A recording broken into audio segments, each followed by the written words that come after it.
The Green Lantern Corps has been a big deal in DC Comics for decades. Multiple heroes who wear the glowing ring have been in the Justice League and carried their own titles. Yet these heroes only show up occasionally in DC's film and TV projects, often leaving something to be desired. Here are the worst tries to the best.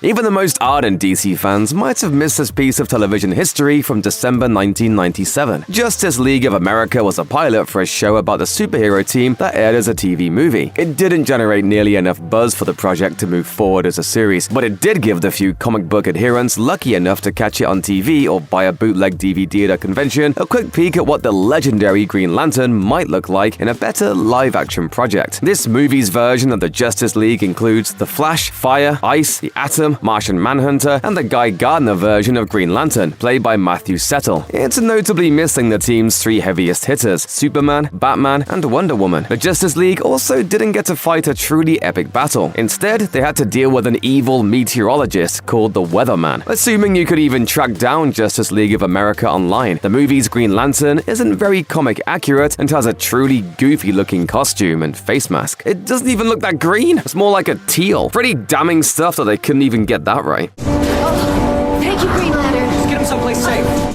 The very first time that DC fans got to see Green Lantern in live action was in 1979. Legends of the Superheroes was a two-part family-friendly TV special that featured some of the biggest names in DC Comics. The Hal Jordan version of Green Lantern was played by Howard Murphy, wearing black and green spandex. Green Lantern doesn't have much to do in the special, but he does get to go up against his nemesis from the comics, Sinestro, played by Charlie Callis. Obviously, Legends of the Superheroes isn't an ideal showcase of Hal's strengths. The special effects in the 70s couldn't quite capture the Green Lantern's powers, so the character spends most of his screen time making jokes. In the first half of the special, Green Lantern and the other heroes fend off some actual supervillains, but in the second, they take part in a celebrity-hosted roast. Superhero media has come a long way since then.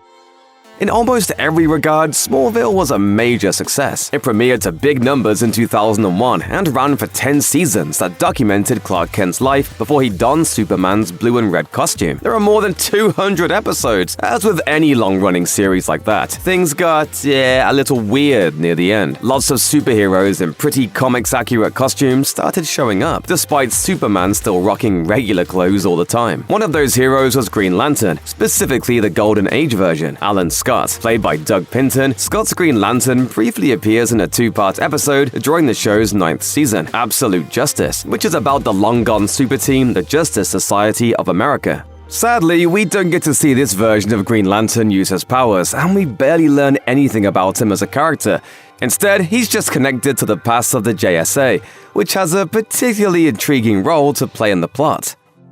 Where Smallville had a two-part episode about the history of the JSA, Stargirl front-loads its story with it, so Alan Scott makes a fleeting appearance in that series too. The 3 seasons of Stargirl follow a teenager named Courtney Whitmore, whose life gets turned upside down when her mom remarries and the family moves from California to Nebraska. Just when Courtney thinks that her new life has become unbearably boring, she discovers that her stepdad used to be a superhero sidekick during the JSA era. Thanks to the power of a cosmic staff, she becomes a hero herself, Stargirl. The series opens with a flashback to a battle between the JSA and their aptly named arch-enemies, the Injustice Society of America. As the fight rages on, we can see the Green Lantern's light shining, but we never see him directly. The scene implies that Scott doesn't survive the battle. The entire JSA is all but destroyed. The Justice Society, they're gone.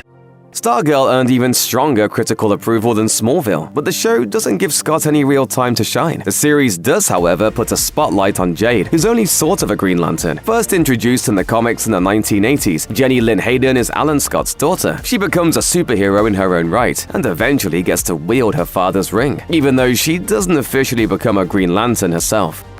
Arrow is another long-running CW series that saved its Green Lantern for the end. As the title implies, the series follows the exploits of another Emerald hero, Green Arrow. The reveal of a Green Lantern ring remains one of the biggest unresolved plot threads from the 2020 series finale of Arrow. The character John Diggle had been part of the series from the very beginning. A former army officer and Argus agent, Diggle starts out as Oliver Queen's bodyguard, but quickly becomes a key part of Green Arrow's crusade against crime. For a while, he takes on the superhero persona Spartan. From time to time, there are hints that Diggle will eventually become a Green Lantern, but it takes until the series finale for him to open a box containing an object that's glowing green. We never see this version of Green Lantern suit up, use his powers, or even wear his ring. But because he's such a strong character within the Arrowverse, we're including him.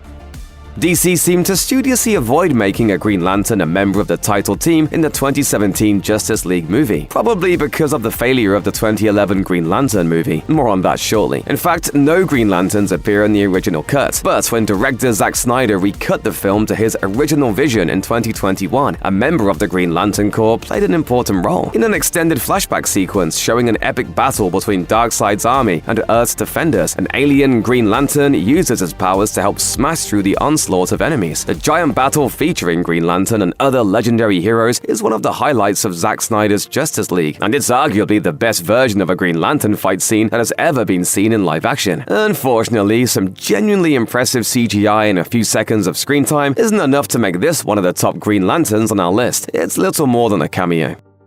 Okay, let's talk about the Ryan Reynolds starring Green Lantern movie from 2011. It isn't great. It bombed at the box office. Its Rotten Tomatoes rating is 25%. Even Reynolds himself could barely get through it. He told The Independent at the premiere, "It was an odd feeling. It was not a feeling I wanted to repeat." The film has remained the butt of many jokes, plenty of them from Reynolds himself, ever since its release. Okay, but I've never seen Green Lantern. Neither have I.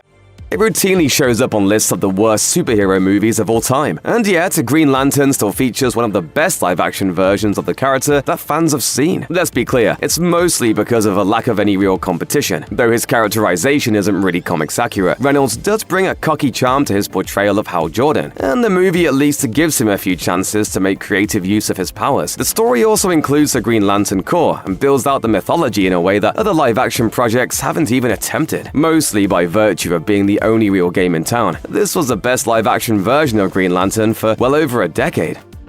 Despite being just the first film offering an architect James Gunn's new DC universe, Superman does not shy away from bringing lots of characters from the comics pages to the screen, including Hawkgirl, Mr. Terrific, and Metamorpho. That world building is quite honestly one of the film's biggest strengths. Thankfully, every cast member gets a moment to shine, and that includes the Guy Gardner version of Green Lantern. Nathan Fillion plays Gardner, and unlike the one from the 1997 Justice League of America movie, he actually looks and acts like the guy from the comics. Fillion gets Guy's characterization across in mere minutes. He's definitely a hothead and full of himself, but ultimately he's driven to do good and live up to the Green Lantern oath. So you know he's Clark Kent. Why does he trust everyone? He doesn't. Just us, because we are also of the cloth. It's easy to laugh at Guy's constant pleas to keep the Justice Gang as the name of his super team, but we're repeatedly reminded that Guy wants to look out for his superhero friends and the general public more than he wants glory. Fillion's portrayal alone brings him to the top of our live-action Green Lantern rankings, and the fact that we're sure to get to see this version of the character again makes him even easier to like. It's time to address the elephant in the room, isn't it? While the handful of live-action depictions of Green Lantern have often disappointed, usually amounting to little more than glorified cameos and background appearances, animation has given the various Green Lanterns from DC Comics plenty of opportunity to let their light shine. In fact, Fillion himself has voiced Green Lantern, though it's always been Hal Jordan instead of Guy Gardner, in multiple animated projects, including Green Lantern, Emerald Knights, Justice League, Doom, and The Death of Superman. I'm a member of the Green Lantern Corps. We eat monsters like this for breakfast.